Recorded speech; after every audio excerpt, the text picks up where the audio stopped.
Hello friends, कैसे हैं आप सब। आज मैं एक मोटिवेशनल लाइन आपके बीच एक्सप्लेन करने जा रहा हूं। तो आज का जो मेरा कोटेशन है वो है कि नॉलेज होना पर्याप्त नहीं है, हमें उसका इस्तेमाल आना चाहिए। इच्छा रखना पर्याप्त नहीं है, हमें वास्तविक प्रयास करना चाहिए। ये पंक्तियां क्या करती हैं?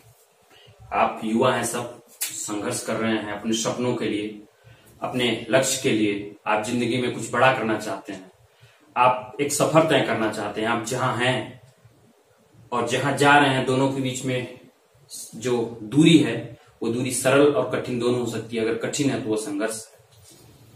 तो आप जहां जाना चाहते हैं वो आपका लक्ष्य होगा, आपका ख्वाब होगा, आपका ड्रीम होगा। आप वैसा बनना चाहते होंगे, आप कुछ पाना चाहते होंगे, यानी जिंदगी में आपके ढेर सारे लक्ष्य होंगे। उस लक्ष्य को प्राप्त करने के लिए आप प्रयास भी करते होंगे, मेहनत भी करते होंगे। लेकिन आप क्या कभी सोचते हैं कि जो हम प्रयास कर रहे हैं, जो हम मेहनत कर रहे हैं, क्या वो मेहनत पर्याप्त है? अगर पर्याप्त है तो ठीक है, लेकिन अगर पर्याप्त नहीं है तो परिणाम जरूरी नहीं है कि आपके मन मुताबिक आए। क्योंकि परिणाम के बारे में तो वैसे भी संदेह होता है कि कभी कभी मेहनत करने के बाद भी परिणाम आपके मन मुताबिक नहीं होता। उसके लिए बहुत सी परिस्थितियां जिम्मेदार होती हैं, बहुत से प्राकृतिक तत्व भी जिम्मेदार होते हैं। लेकिन ये क्या कह रहा है लाइन, कोटेशन, कि ज्ञान होना पर्याप्त नहीं है। हमें पता तो है, नॉलेज तो है हमें कि हमें इस लक्ष्य पर जाना है, हमें ये काम करना है, या हमें आईएएस बनना है, या हमें पॉलिटिक्स में जाना है, हमें उद्योग करना है, हमें शिक्षक बनना है, कुछ भी करना है, हमें पता तो है। लेकिन नॉलेज है हमारे पास, ठीक है। लेकिन अगर हम उसमें रिएक्ट ना करें, एक्शन न लें, तो क्या वो नॉलेज किसी काम का है?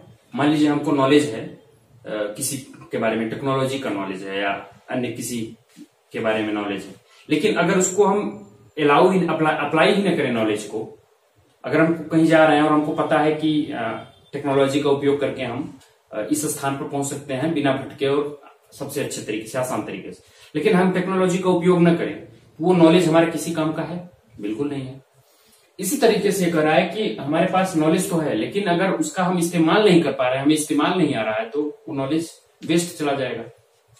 उसी तरह से आपको, जैसे यूपीएससी की तैयारी में या अन्य कंपटीशन एग्जाम की तैयारी में आपको नॉलेज है कि आपको पढ़ना है, मेहनत करनी पड़ती है। इसमें हर कोई कह रहा है मेहनत करनी पड़ती है, लेकिन आप मेहनत नहीं कर रहे। नॉलेज तो आपके पास है कि आपको मेहनत करनी है, आपको ये पता है। कुछ ऐसे भी लोग हैं जिनको ये पता ही नहीं है कि मेहनत करनी है, उनको लगता है ऐसे ही हो जाता है, चीजें ऐसी मिल जाती है। आपको पता है, नॉलेज आपके पास है, उसके पास तो नॉलेज ही नहीं है। नॉलेज नहीं है तो टेंशन भी उसको नहीं है। लेकिन आपके पास अगर नॉलेज है, पता है कि ज्ञान होना पर्याप्त नहीं है, नॉलेज है लेकिन उसका इंप्लीमेंट नहीं कर रहे हैं, तो नॉलेज पर्याप्त नहीं है और उसका इस्तेमाल होना चाहिए। हम अगर हमारे पास नॉलेज भी है और हम इस्तेमाल भी कर रहे हैं, कि हम पढ़ रहे हैं, मेहनत कर रहे हैं, तो जाहिर सी बात है आप सफल होंगे। अगर आप सफल हैं तो आप उसका नॉलेज का इस्तेमाल कर पा रहे हैं। इसके बाद कह रहा है इच्छा रखना पर्याप्त नहीं है, हमें वास्तविक प्रयास करना चाहिए। मान लीजिए मेरा ख्वाब है या मेरी इच्छा है कि मुझे हीरो बनना है या एक्टर बनना है या डायरेक्टर बनना है, ठीक, हमारी ये इच्छा है। लेकिन ये कह रहा है कि इच्छा रखना पर्याप्त नहीं। हम इच्छा रखे हैं, ठीक है, अपना काम कर रहे हैं, खा रहे हैं, सो रहे हैं, अन्य दोस्तों से मिल रहे हैं, 2-4 पैसे की कहीं नौकरी कर रहे हैं, 2-4 हजार 10 हजार की जीती या बड़ी नौकरी कोई कर रहे हैं। लेकिन हमारी इच्छा क्या है? हमको फिल्म उद्योग में जाना है, या फिल्म मेकिंग करनी है, या एक्टिंग करनी है। तो उस एक्टिंग के लिए आपको क्या चाहिए? आपके पास क्या होना चाहिए? रिक्वायरमेंट क्या है आपकी? रिक्वायरमेंट है कि आप उस जगह जाएं जहां एक्टिंग की जाती है या एक्टिंग सीखी जाती है, जब फिल्में जहां बनती हैं। और वो जगह कहाँ है? बॉलीवुड, हॉलीवुड, टॉलीवुड या भोजपुरी, जिसे भोजपुरी कहते हैं। आपको जिस सब्जेक्ट पर फिल्म, अगर हिंदी में बनानी है तो बॉलीवुड जाइए, इंग्लिश में बनानी है तो वहां जहां इंग्लिश की बनती है, भोजपुरी की जहां बनती है वहां जाइए। यानी आपको फिल्म इंडस्ट्री में जाना पड़ेगा ना, वो चाहे मुंबई हो या अन्य कोई शहर हो। आपको लोगों से मिलना पड़ेगा, डायरेक्टर से मिलना पड़ेगा, और जो एक्टर हैं और जो प्रोड्यूसर है उनसे मिलना पड़ेगा। यानी आपको एक्शन लेना पड़ेगा, आपको वास्तविक प्रयास करना पड़ेगा। आप सिर्फ इच्छा रख के डायरेक्टर या एक्टर तो नहीं बन जाएंगे, आपको वास्तविक प्रयास करना पड़ेगा। तो ये जो वास्तविक प्रयास है आपका, वो आपको क्या दिलाएगा? सफलता। आप सफल तभी होंगे ना जब आप वास्तविक प्रयास करेंगे। तो यानी हर व्यक्ति सफल होना चाहता है, चाहे वो प्रेम में हो, चाहे वो करियर में हो, चाहे अपने उद्योग में हो, या इनोवेशन में हो, या कुछ स्टार्टअप करना चाहता हो। हर व्यक्ति चाहता है कि हम एक ऐसा टारगेट जो बनाए हैं, जिसके बारे में सोचे, वो अचीव कर ले, वो सफलता है। हर व्यक्ति की अपने अपने हिसाब से सफलता होती है। लेकिन सफलता तभी मिलेगी जब आप अपने नॉलेज का उपयोग करेंगे और अपने इच्छा को प्राप्त करने के लिए एक्चुअल रूप से वास्तविक प्रयास करेंगे, एक्चुअल एफर्ट करेंगे, तभी सफलता मिलेगी। तो कुल मिला के कि चलना पड़ेगा, बिना चले आप सफल नहीं हो पाएंगे, बिना मेहनत किए आप सफल नहीं हो पाएंगे। तो पंक्ति अंतिम में मैं कहना चाहूंगा कि गति प्रबल पैरों में भरी, फिर क्यों रहूं दर दर खड़ा, जब आज मेरे सामने है रास्ता इतना बड़ा, जब तक न मंजिल पा सकूं तब तक मुझे न विराम है, चलना हमारा काम है। काम क्या है? चलना।